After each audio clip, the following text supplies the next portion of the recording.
we have Chapter 9 of Mary Poppins. Chapter 9, John and Barbara's Story.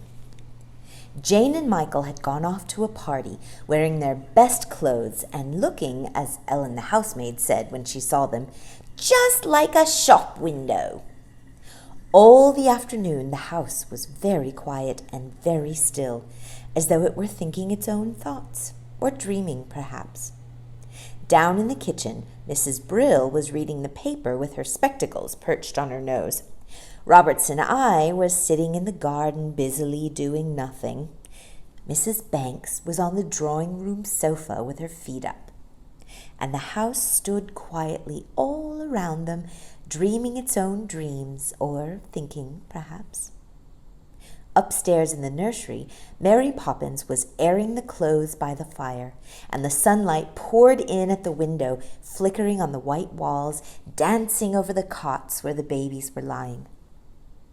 "I say, move over! You're right in my eyes," said John in a loud voice. "Sorry," said the sunlight, "but I can't help it.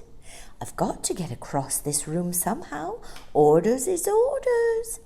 I must move from east to west in a day, and my way lies through the nursery. Sorry, shut your eyes and you won't notice me." The gold shaft of sunlight lengthened across the room. It was obviously moving as quickly as it could in order to oblige John. "How soft, how sweet you are! I love you," said Barbara, holding out her hands to its shining warmth. "Good girl," said the sunlight approvingly, and moved up over her cheeks and into her hair with a light, caressing movement. "Do you like the feel of me?" it said, as though it loved being praised. "Delicious," said Barbara with a happy sigh. "Chatter, chatter, chatter. I never heard such a place for chatter. There's always somebody talking in this room," said a shrill voice at the window. John and Barbara looked up. It was the starling who lived at the top of the chimney. "I like that," said Mary Poppins, turning round quickly. "What about yourself? All day long, yes, and half the night too, on the roofs and the telegraph poles, roaring and screaming and shouting. You'd talk the leg off a chair, you would. Worse than any sparrow, and that's the truth."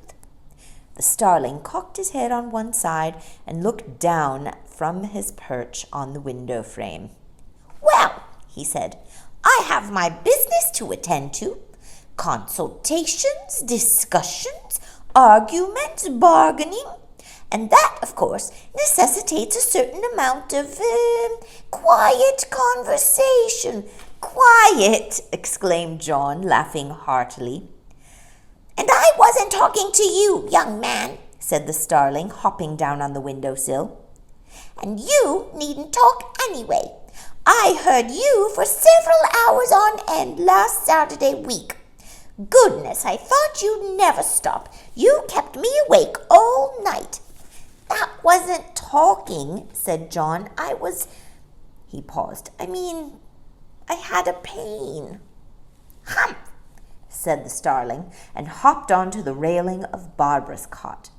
He sidled along it until he came to the head of the cot, and then he said in a soft, wheedling voice, "Well, Barbara B., anything for the old fellow today, eh?"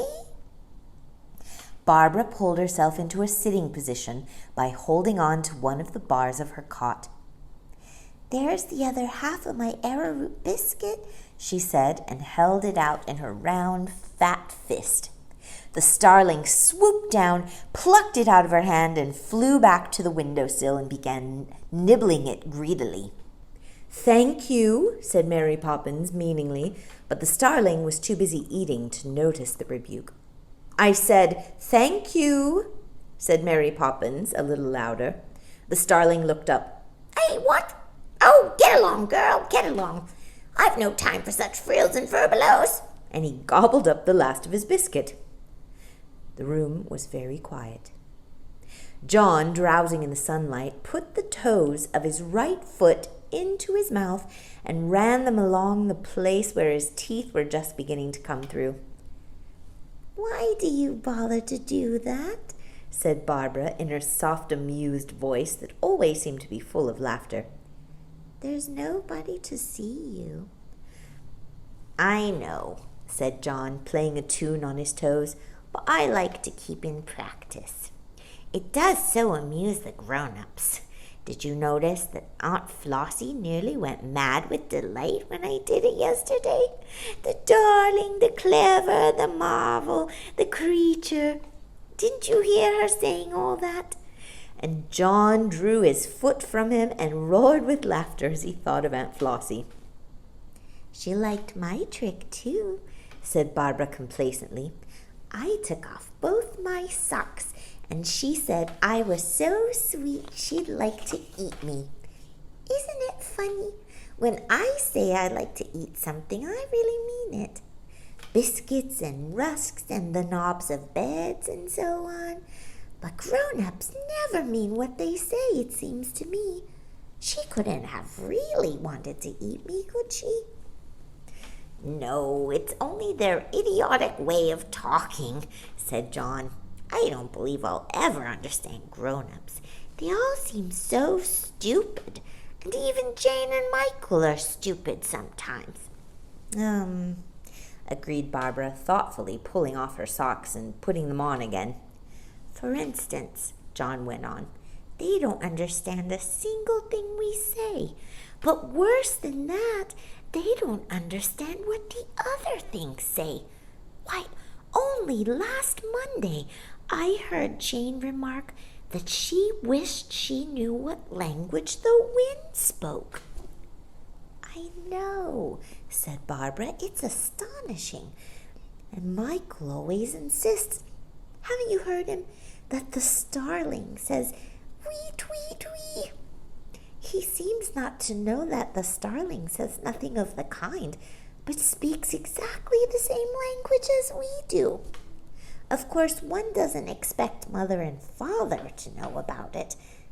They don't know anything, though they are such darlings. But you'd think Jane and Michael would." "They did once," said Mary Poppins, folding up one of Jane's nightgowns. "What?" said John and Barbara together in very surprised voices. "Really?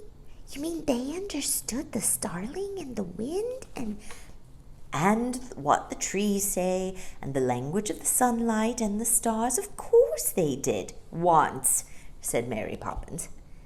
But how is it that they've forgotten it all?" said Jane, wrinkling up his forehead and trying to understand. "Aha!" said the starling knowingly, looking up from the remains of his biscuit. "Wouldn't you like to know?" "Because they've grown older," explained Mary Poppins. "Barbara, put on your socks at once, please."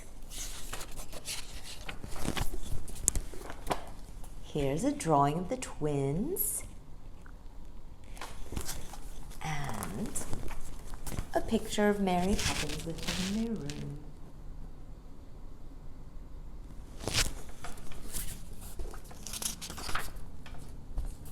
"That's a silly reason," said John, looking sternly at her. "It's the true one, then," said Mary Poppins, tying Barbara's socks firmly round her ankles. "Well, it's John and Michael who are silly," John continued. "I know I shan't forget when I get older." "Nor I," said Barbara, contentedly sucking her finger. "Yes, you will," said Mary Poppins firmly. The twins sat up and looked at her. "Ha!" said the starling contemptuously. "Look at 'em. They think they're the world's wonders. Little miracles, I don't think. Of course you'll forget, same as Jane and Michael."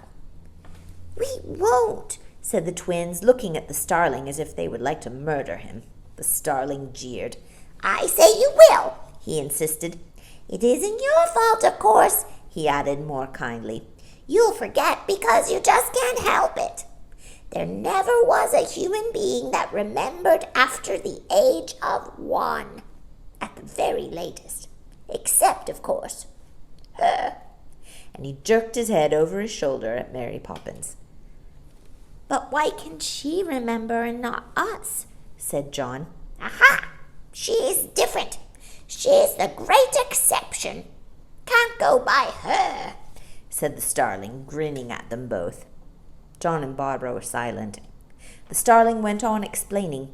"She's something special, you see. Not in the matter of looks, of course. One of my day-old chicks is handsomer than Mary P. ever was." "Here, you impertinence," said Mary Poppins crossly, making a dart at him and flicking her apron in his direction. But the starling leaped aside and flew up to the window frame, whistling wickedly, well out of reach. "Thought you had me that time, didn't you?" he jeered and shook his wing feathers at her. Mary Poppins snorted. The sunlight moved on through the room, drawing its long gold shaft after it. Outside, a light wind had sprung up and was whispering gently to the cherry trees in the lane. Listen, the wind's talking," said John, tilting his head to one side. "Do you really mean we won't be able to hear that when we're older, Mary Poppins?" "You'll hear, all right," said Mary Poppins, "but you won't understand." At that, Barbara began to weep gently. There were tears in John's eyes, too. "Well, it can't be helped. It's how things happen," said Mary Poppins sensibly. "Look at 'em! Just look at 'em!" jeered the starling. "Crying fit to kill themselves. Why, a starling in the egg's got more sense. Just look at 'em." For now, John and Barbara were crying piteously in their cots, long-drawn sobs of deep unhappiness. Suddenly the door opened and in came Mrs. Banks. "I thought I heard the babies," she said. Then she ran to the twins. "What is it, my darlings? Oh, my treasures, my sweets, my little lovebirds, what is it? Why are they crying so, Mary Poppins? They've been so quiet all the afternoon. Not a sound out of them. What can be the matter?"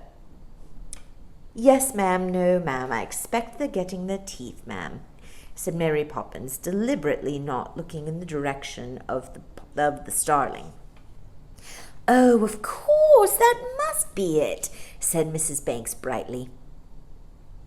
"I don't want teeth if they make me forget all the things I like best," wailed John, tossing about in his cot. "Neither do I," wept Barbara, burying her face in her pillow. "My poor ones, my pets, it will be all right when the naughty old teeth come through," said Mrs. Banks soothingly, going from one cot to the other. "You don't understand," roared John furiously. "I don't want teeth." "It won't be all right, it will be all wrong," wailed Barbara to her pillow. Yes, yes. Oh, there, Mother knows. Mother understands. It will be all right when the teeth come through," crooned Mrs. Banks tenderly. A faint noise came from the window. It was the starling hurriedly swallowing a laugh. Mary Poppins gave him one look. That sobered him, and he continued to regard the scene without the hint of a smile. Mrs. Banks was patting her children gently, first one and then the other, murmuring words that were meant to be reassuring. Suddenly John stopped crying. He had very good manners, and he was fond of his mother and remembered what was due to her. It was not her fault, poor woman, that she always said the wrong thing. It was just, he reflected, that she did not understand. So to show that he forgave her, he turned over on his back and, very dolefully sniffing back his tears, picked up his right foot in both hands and ran his toes along his open mouth. "Clever one, oh, clever one," said his mother admiringly. He did it again, and she was very pleased. Then Barbara, not to be outdone in courtesy, came out of her pillow, and with her tears still wet on her face, sat up and plucked off both of her socks. "Wonderful girl," said Mrs. Banks proudly, and kissed her. "There you see, Mary Poppins, they're quite good again. I can always comfort them. Quite good. Quite good, said Mrs. Banks, as though she were singing a lullaby. And the teeth will soon be through. Yes, ma'am, said Mary Poppins quietly. And smiling to the twins, Mrs. Banks went out and closed the door. The moment she had disappeared, the starling burst into a peal of rude laughter. "Excuse me smiling," he cried, "but I can't help it. What a scene! What a scene!" John took no notice of him. He pushed his face through the bars of his cot and softly and fiercely called to Barbara. "I won't be like the others. I tell you I won't. They," he jerked his head towards the starling and Mary Poppins, "can say what they like. I'll never forget. Never." Mary Poppins smiled a secret, I know better than you sort of a smile, all to herself. "Nor I," answered Barbara, "ever." "Bless my tail feathers, listen to them!" shrieked the starling as he put his wings on his hips and roared with mirth. "As if they could help forgetting! Why, in a month or two, 3 at the most, they won't even know what my name is, silly cuckoos. Silly, half-grown, featherless cuckoos." And with another loud peal of laughter, he spread his speckled wings and flew out the window. It was not very long afterwards that the teeth, after much trouble, came through, as all teeth must, and the twins had their first birthday. The day after the birthday party, the starling, who had been away on holiday at Bournemouth, came back to number 17 Cherry Tree Lane. "Hello, hello, hello! Here we are again!" he screamed joyfully, landing with a little wobble upon the windowsill. "Well, how's the girl?" he inquired cheekily of Mary Poppins, cocking his little head on one side and regarding her with bright, amused, twinkling eyes. "None the better for your asking," said Mary Poppins, tossing her head. The starling laughed. "Same old Mary B," he said. "No change out of you. How are the other ones, the cuckoos?" he asked and looked across at Barbara's cot. "Well, Barbarina," he began in his soft, wheedling voice, "anything for the old fella today?" "Bella, Bella, Bella, Bella, Bella, Bella," said Barbara, crooning gently as she continued to eat her arrowroot biscuit. The starling, with a start of surprise, hopped a little nearer. "I said," he repeated more distinctly, "is there anything for the old fellow today, Barbie dear?" "Baloo, baloo, baloo," murmured Barbara, staring at the ceiling as she swallowed the last sweet crumb. The starling stared at her. "Ha!" he said suddenly, and turned and looked inquiringly at Mary Poppins. Her quiet glance met his in a long look. And then, with a darting movement, the starling flew over to John's cot and alighted on the rail. John had a large woolly lamb hugged close in his arms. "What's my name? What's my name? What's my name?" cried the starling in a shrill, anxious voice. "Ma," said John, opening his mouth and putting the leg of the woolly lamb into it. With a shake of his head, the starling turned away. "So it's happened," he said quietly to Mary Poppins. She nodded. The starling gazed dejectedly for a moment at the twins, and then he shrugged his speckled shoulders. "Oh, well, I knew it would. Always told them so. But they wouldn't believe it." He remained silent for a little while, staring into the cots. Then he shook himself vigorously. "Well, I must be off. Back to my chimney. It will need a spring cleaning, I'll be bound." He flew onto the window-sill and paused, looking back over his shoulder. "It'll seem funny without him, though. Always liked talking to him, so I did. I shall miss him." He brushed his wing quickly across his eyes. "Crying!" jeered Mary Poppins. The starling drew himself up. Crying, certainly not. I have a slight cold. Caught on my return journey, that's all. Yes, a slight cold. Nothing serious. He darted up onto the window pane, brushed down his breast feathers with his beak, and then said, Cheerio! and spread his wings and was gone.